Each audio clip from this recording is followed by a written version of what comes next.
बूढ़े थे पर ऊबरे, गुरु की लहर चमकी, भेरा देखा जरा उतरी पड़े फरंगी। बूढ़े डूबे थे पर किंतु उबरे बच गए, गुरु की लहर कृपा रूपी तरंग चमकी, भेरा बेड़ा यानी नाव, देखा जरा जीर्ण, उतर पड़े फरंग तुरंत। कबीरदास जी कहते हैं कि यदि गुरु द्वारा दिए गए ज्ञान का प्रकाश ना होता तो मैं लगभग डूब ही चुका था। क्या था? बूढ़े थे मैं लगभग, यदि गुरु के द्वारा दिए गए ज्ञान का प्रकाश ना होता तो मैं लगभग डूब ही चुका था, क्योंकि मैं बाह्य आचार और कर्म कांड रूपी नाव पर बैठकर भवसागर पार करना चाहता था। माया ने मुझे अपने चंगुल में फंसा रखा था, पर गुरु की कृपा रूपी तरंग के चमकने से मैंने देखा कि मैं जिस नाव पर बैठा हूँ वह अत्यंत जर्जर है, यानी जीर्ण शीर्ण है। अर्थात सांसारिक मोह माया तो सारहीन है, इसलिए मैं उतर पड़े फरंग, इसलिए मैं झट से कूदकर नाव से उतर पड़ा और बच गया। दूसरा, चिंता तो हरि नाव की और न चिंता दास, जे कछु चितवे राम बिन सोई काल की पास। चिंता यानी चिंतन तो हरि नाम की, हरि ईश्वर के नाम की, और न चिंता दास और कोई नहीं, चिंतन दास यानी कौन? भक्त कबीर। जे कछु जो कुछ, चितवे यानी क्या दिखाई देता है, राम बिन किसके? राम के बिना, चितवे चिंतन करता है, सोई काल की पास वह मृत्यु के पास यानी मृत्यु के फंदे में फंस जाता है। कबीरदास जी कहते हैं चिंता तो हरि नाम की, मैं केवल राम नाम का ही चिंतन करता हूँ, और न चिंता दास अन्य किसी वस्तु का चिंतन नहीं करता हूँ। मैं केवल राम नाम का ही चिंतन करता हूँ, अन्य किसी वस्तु का चिंतन नहीं करता हूँ। जे कछु चितवे राम बिन, राम नाम को छोड़कर अन्य किसी विषय का चिंतन करना, सोई काल की पास, काल के पास में फंसना है। यानी जो लोग क्या करते हैं, राम नाम को छोड़कर अन्य किसी का चिंतन करते हैं, वो काल के पास में फंस जाते हैं। तात्पर्य यह है कि इस संसार में ईश्वर चिरंतन है और शेष संपूर्ण जगत नश्वर है। जो नश्वर है उसकी चिंता करना व्यर्थ है। जब चिंता ही करनी है तो उस ईश्वर की करनी चाहिए जो सनातन है। आगे, तू करता तू भया, मुझ में रही नहूँ, बाली फेरी बलि गई, जित देखो तित हूँ। तू करता तू भया क्या है? कबीरदास जी कहते हैं कि हे प्रभु, निरंतर तुम्हारा नाम जपते जपते यानी तू करते करते क्या हो गया हूँ? तू ही हो गया हूँ। मुझ में रही न हूँ, अब मुझ में क्या है? अहंकार नहीं रह गया है। यानी कबीरदास जी कहते हैं निरंतर, हे ईश्वर, निरंतर तुम्हारा नाम जपते जपते, तुम्हारी रट लगाते लगाते मुझसे मेरेपन का भाव जाता रहा है और मैं तुम्हारा ही रूप बन गया हूँ।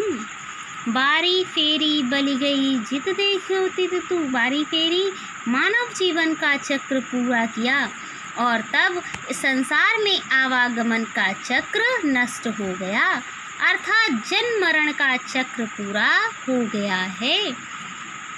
अब दोबारा जन्म नहीं लेना पड़ेगा और जित देखूं तित तू, और मैं जिधर देखता हूँ उधर एकमात्र तुम ही दिखाई देते हो। यानी अब मैं सर्वत्र एकमात्र तुमको ही देखने लगा हूँ। ईश्वर की कृपा से ही यह संभव हो सका है। कबीरा सूता क्या करे, काहे न देखे जागी, जाके संगते बिछड़ियाँ ताही के संग लागी। कबीरदास जी कहते हैं सूता सोया हुआ क्या करे, क्या कर रहा है। कबीरदास जी कहते हैं, यानी कबीरदास जी किसके अज्ञान में पड़े हुए जीव को क्या करते हुए, प्रबोध देते हुए कहते हैं कि हे अज्ञानी जीवो, क्या करो, जाग जाओ और अपने प्राप्तव्य परमात्मा के दर्शन करो। यानी कबीरदास जी कहते हैं कि हे जीव, सूता क्या करे, तू मोह निद्रा में पड़ा हुआ क्या कर रहा है। तू अर्थात तू सोता हुआ क्या इस अज्ञान रूपी नींद में सो करके तू क्या कर रहा है।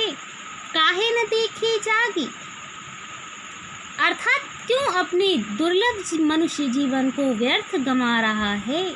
तू क्यों नहीं ज्ञान के प्रभात में जागकर अपने वास्तविक स्वरूप को पहचान रहा है।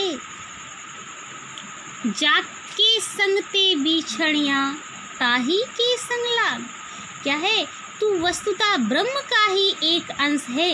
अज्ञानतावश तू अपने स्वरूप को क्या हो गया है, भूल गया है, क्योंकि तेरी आँखों पर माया का पर्दा पड़ा हुआ है।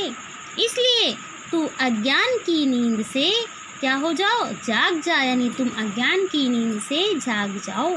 और तुम्हारा कर्तव्य है कि तुम अपने जिस मूल परमात्म स्वरूप से अलग होकर दुख उठा रहा है, उसी में पुनः संयुक्त होकर असीम आनंद को प्राप्त करो। ताही के संग लाग, जाके संगते बिछुड़ियाँ, जिससे क्या हो गया है, तू बिछुड़ हो गया है, यानी अपने मूल परमात्म स्वरूप से तू अलग होकर दुख उठा रहा है। ताही के संग लाग, उसी से पुनः संयुक्त होकर असीम आनंद को प्राप्त कर।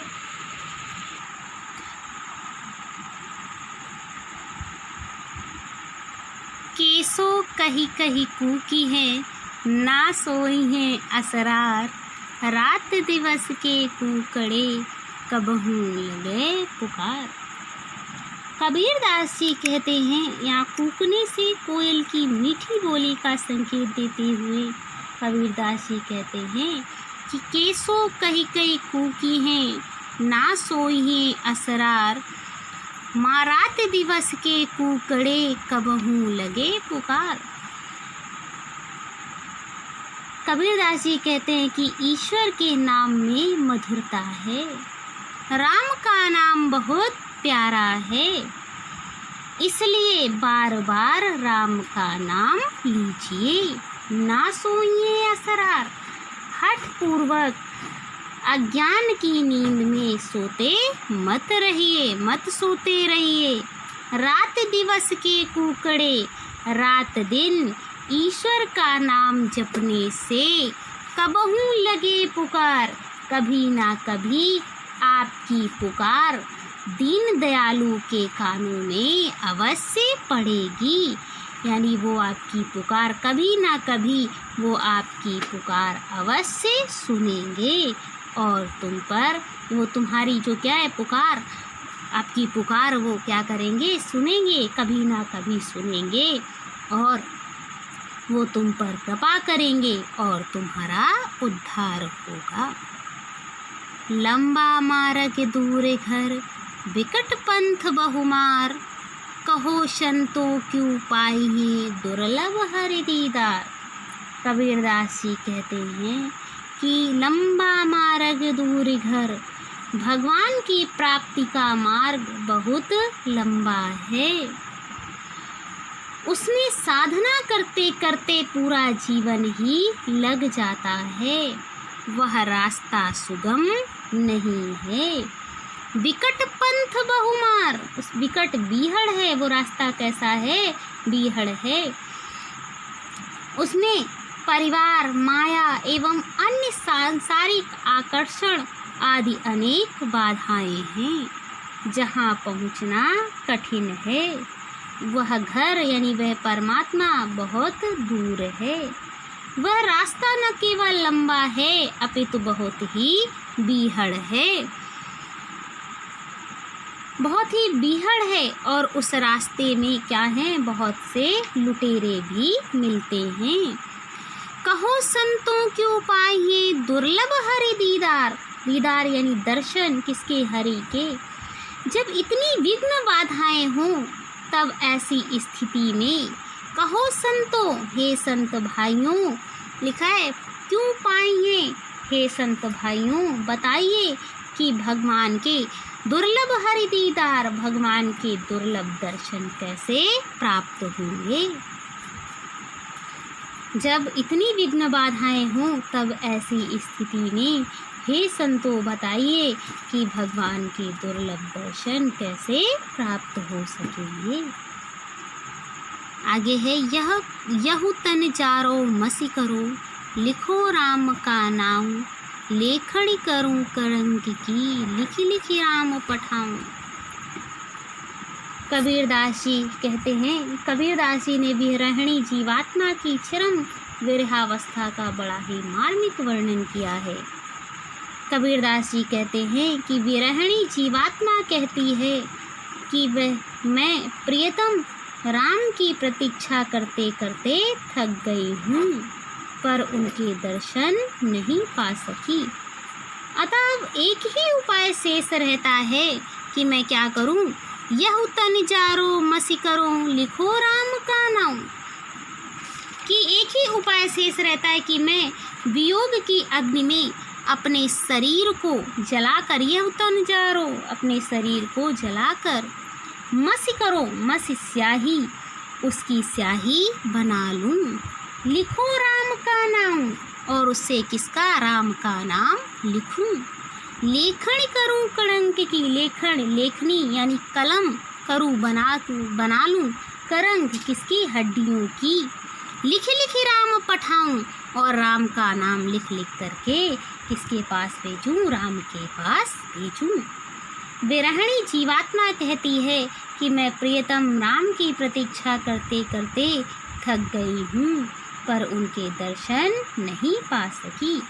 अतः अब एक ही उपाय शेष रहता है कि मैं वियोग की अग्नि में अपने शरीर को जलाकर उसकी स्याही बना लूं और अपनी हड्डियों की कलम बनाकर उससे राम का, लिखो राम का नाम, उससे राम का नाम लिख लिख करके क्या करूं, लिखी लिखी राम पठाऊं, और राम का नाम लिख लिख करके बार बार किसके पास, परमात्मा यानी ईश्वर के पास भेजूं।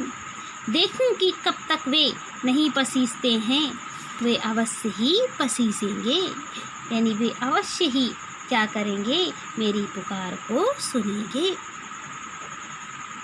आगे है कै विरहिन को मीच दे, कै आपा दिखलाई, 8 पहर का दाक्षिणा, मोपे सहा न जाए।